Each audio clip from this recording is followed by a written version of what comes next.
दोस्तों, Indian renewable energy development agency limited यानी इरेडा की बात करें, स्टॉक के अंदर आज काफ़ी बड़ी गिरावट हुई है। स्टॉक लगातार दबाव में दिखाई दे रहा है और यहाँ पे अब लॉक इन पीरियड भी खुलने वाला है। तो क्या लॉक इन पीरियड खुलेगा उसके बाद में और बड़ी गिरावट होने वाली है? क्योंकि आईपीओ तो 32 रुपये में दिया गया, उस हिसाब से इसकी प्राइस अभी भी बहुत ज़्यादा है।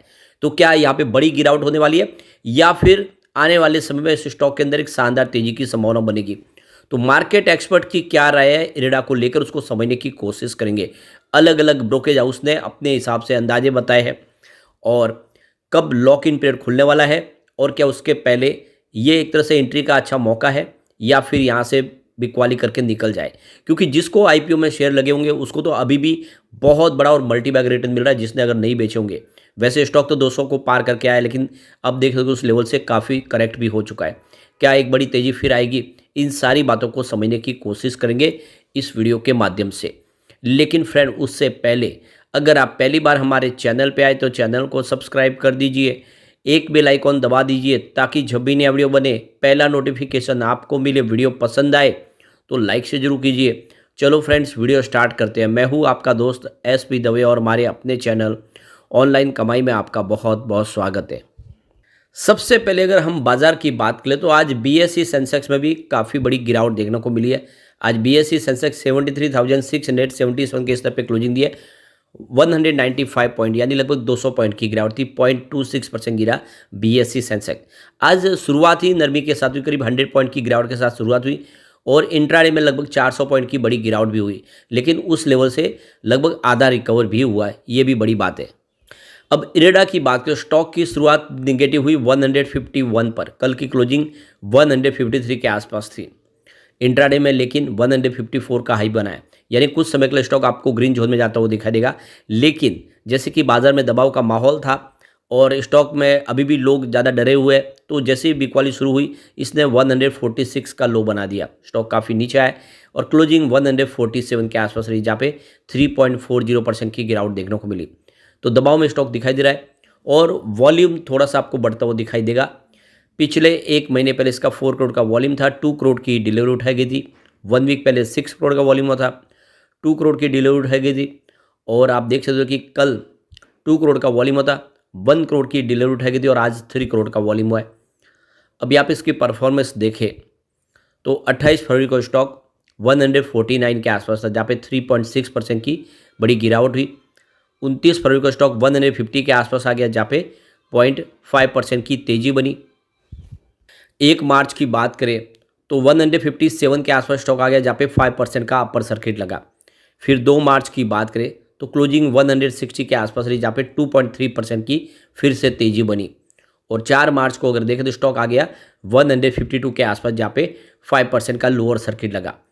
तो कल लोअर सर्किट लगा था, लेकिन आज अच्छी बात है कि लोअर सर्किट तो नहीं लगा, लेकिन पिछले 2 ट्रेडिंग सेशन से गिरावट हो रही है। जो तेजी थी उस पर थोड़ा सा ब्रेक लगाए। अब यहाँ पे देख सकते हो कि इरेडा के अंदर करीब 147 करोड़ जो शेयर है वो मई महीने में लॉक इन पीरियड से बाहर आ जाएंगे और वो शेयर है जो बेच पाएंगे। जो शेयर होल्डर अभी तक उनके पे शेयर लॉक इन पीरियड के तहत है। तो करीब 460 करोड़ शेयर है जो 66 कंपनियों के, वो उनका लॉक इन पीरियड खुलने वाला है। और देख सकते हो कि 29 जून तक ये लॉक इन पीरियड खुलने की संभावना बन रही है, जिसमें से इरेडा के ही अकेले 147.8 करोड़ शेयर है जो लॉक इन पीरियड के तहत खुलने वाले हैं। तो नोमा अल्टरनेटिव का कहना है कि 30 मई को ये लॉक इन पीरियड खुलने वाला है। जो शेयर है करीब 147.8 करोड़ के शेयर वो लॉक इन पीरियड के तहत है, यानी 55% शेयर अभी भी लॉक इन पीरियड के तहत है, जो आने वाले समय 6 महीने के लॉक इन पीरियड खुलने के बाद वो बाजार में ट्रेड के लिए आएंगे। इरेडा के अलावा टाटा टेक्नोलॉजी और इसके अलावा गंधार ऑयल, दूसरी और भी कंपनियां जो जिनके आईपीओ आए थे, वो सब 5 से लेकर 6 मंथ के लॉक इन पीरियड के तहत अभी जल्दी खुलने वाले हैं। तो अभी उसमें वक्त 2 महीने का पीरियड बाकी है, तो इतनी चिंता की बात नहीं है। तब तक तो इसमें बहुत ज़्यादा अप डाउन आपको देखने को मिलेगी और आने वाले समय में प्राइस इसकी स्टेबल होते हुए भी दिखाई देगी। फिलहाल इरेडा का मार्केट कैप 39,550 करोड़ के आसपास है। अब आप देख रहे हो कि पिछले दिनों जो गिरावट की वजह से थोड़ा मार्केट कैप नीचे आया है। अब यहाँ पे इरेडा को लेकर आनंद राठी के जिगर एस पटेल का कहना है कि आने वाले महीने में अगर देखें तो स्टॉक एक सीमित दायरे में ट्रेड करता हुआ दिखाई देगा और ये जो रेंज होगी 135 से लेकर 180 की रेंज होगी, इसी के बीच में ट्रेड करता हुआ दिखाई देगा आने वाले कुछ वक्त तक।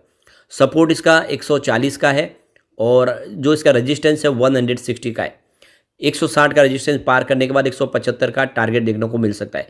तो इस रेंज के अंदर ये एक तरह से सीमित दायरे में ट्रेड करता हुआ दिखाई देगा, ये आनंद राठी का कहना है।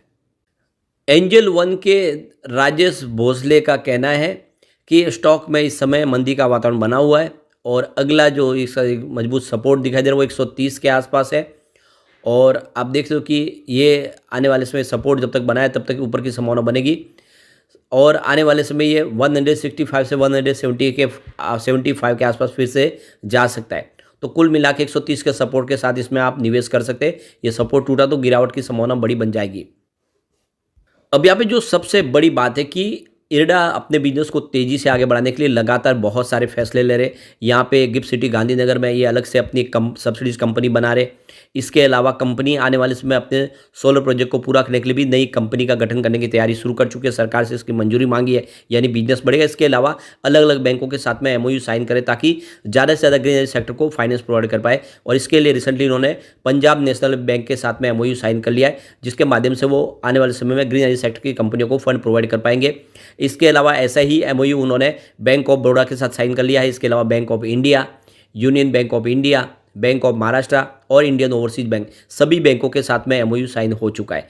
तो आने वाले समय में ग्रीन एनर्जी सेक्टर से संबंधित जो प्रोजेक्ट होंगे उसके लिए फंड प्रोवाइड करेगी और कंपनी कमाल कर सकती है। इसकी प्राइस डेफिनेटली बढ़ सकती है क्योंकि ये इसका जो सेक्टर है वो बहुत ही शानदार है। अब यहाँ पे जो बड़ी अपडेट निकल के आ रही है, हमारे पीएम नरेंद्र मोदी की तरफ से उत्तर प्रदेश में 600 मेगावाट के सोलर प्रोजेक्ट को हरी झंडी दे दी गई है और उन्होंने यहाँ पे इसके लिए देख सकते हो कि नींव के पत्थर को रखा है। तो ये आप देख सकते हो उत्तर प्रदेश में 600 मेगावाट का बड़ा प्रोजेक्ट है जो कंप्लीट होने जा रहा है और इससे आप समझ सकते हो कि निवेश की नई राह खुलती हुई दिखाई देगी। इसके अलावा हमारे पीएम नरेंद्र मोदी जी की तरफ से 56,000 करोड़ के बड़े प्रोजेक्ट का ऐलान किया गया, जिसमें पावर रोड और रेलवे के प्रोजेक्ट होंगे और ये अलग अलग राज्यों में, जिसमें आप देख सकते हो कि उत्तर प्रदेश, झारखंड, तेलंगाना और अलग अलग दूसरे और स्टेट के अंदर सरकार खर्च करने जा रही है। तो बहुत सारे ग्रीन एनर्जी के प्रोजेक्ट है जो कंप्लीट होंगे, बहुत सारा इसमें निवेश होने वाला है और ऐसे में इरडा का रोल बढ़ता हुआ दिखाई देगा। तो सरकार इस समय इंफ्रास्ट्रक्चर के ऊपर और ग्रीन एनर्जी के ऊपर बहुत ज़्यादा फोकस कर रही है। सरकार अपनी तरफ से हर तरह की कोशिश कर रही है, इसका फ़ायदा देखने को मिल सकता है। ऐसे में इरडा की तरफ से आप देखें तो संभावना पॉजिटिव बन रही है और काम इसका बढ़ता हुआ दिखाई देगा। एक यहाँ पे जो फैसला लिया गया वो बहुत ज़्यादा निराशाजनक है और वो है सरकार ने जो विंड एनर्जी सेक्टर के लिए जो रिवर्स बिडिंग प्रक्रिया को वापस शुरू कर दिया गया है, जो पुरानी प्रक्रिया को लौटा दिया। और अब ये है कि उससे विंड एनर्जी सेक्टर में मंदी आ सकती है क्योंकि टैरिफ है जो काफ़ी कम होगा। ऐसे में लोगों को जो यहाँ पे इस संबंधित सेक्टर से कंपनी है उनको नुकसान होगा, ज़्यादा लोग इसमें इन्वेस्टमेंट के बारे में नहीं सोचेंगे। तो ये थोड़ी सी चिंताजनक बात जरूर है विंड एनर्जी सेक्टर के लिए। बाकी ओवरऑल सोलर एनर्जी सेक्टर में प्रचुर संभावना है और दूसरे और ग्रीन एनर्जी के प्रोजेक्ट, ईवी के प्रोजेक्ट काफ़ी तेज़ी से बढ़ते हुए दिखाई देंगे। ऐसे में विंड एनर्जी में अगर आपका नज़रिया लॉन्ग टर्म का है तब तो डरने की कोई बात नहीं, इसमें निवेश करें क्योंकि आने वाले 3 से 5 सालों में स्टॉक एक ज़बरदस्त हाई बनाता हुआ दिखाई देगा। फिर से शॉर्ट टर्म इन्वेस्टर इसमें अभी थोड़ा बच के रहे क्योंकि काफ़ी ज़बरदस्त कम समय में इसने तेज़ी बता दी है और जैसे कि लॉक इन पीरियड खुलेगा उसका कुछ असर भी नेगेटिव देखने को मिल सकता है। अब यहाँ पे एक बार पीवोट लेवल के माध्यम से इसकी परफॉर्मेंस को देख लेते हैं। तो यहाँ से अगर गिरावट होती है तो 140 से उनका पहला सपोर्ट है, ये सपोर्ट टूटा तो स्टॉक 133 तक जाता हुआ दिखाई देगा। अब गिरावट और बढ़ी तो 125 तक जाने की संभावना है, ये आपको खास जानकारी, इसको एक मजबूत सपोर्ट समझ के इसमें आप बने रह सकते हैं। पॉजिटिव माहौल बना तो 169 का फर्स्ट रेजिस्टेंस है, ये रेजिस्टेंस पार कर लिया तो 177 तक स्टॉक जाता हुआ दिखाई देगा। एक बार इस लेवल से पार हो गया तो 191 यानी फिर से 200 तक जाने की संभावना बनेगी। तो मुझे लग रहा है कि जल्द यहाँ पे फिर से शानदार तेजी बनेगी और इस बार 200 को पार किया तो नई तेजी के साथ स्टॉक आगे बढ़ेगा और फिर आने वाले समय 350 का टारगेट भी आपको दिखा सकता है। तो इसलिए आपको इसमें निवेश करना है और बने रहना है, कम से कम नजरिया लॉन्ग टर्म का लेके बैठे, तभी ये आपको अच्छा रिटर्न दे सकता है। लेकिन फ्रेंड, कोई भी इन्वेस्टमेंट करने से पहले अपने फाइनेंशियल एडवाइजर बारे में ले ले या अपना खुद का रिसर्च करें, क्योंकि मैंने वीडियो आपके एजुकेशनल पर्पज़ के लिए ही बनाया। वीडियो पसंद आए तो लाइक से जरूर कीजिए और चैनल को सब्सक्राइब कर दीजिए। Thank you friends.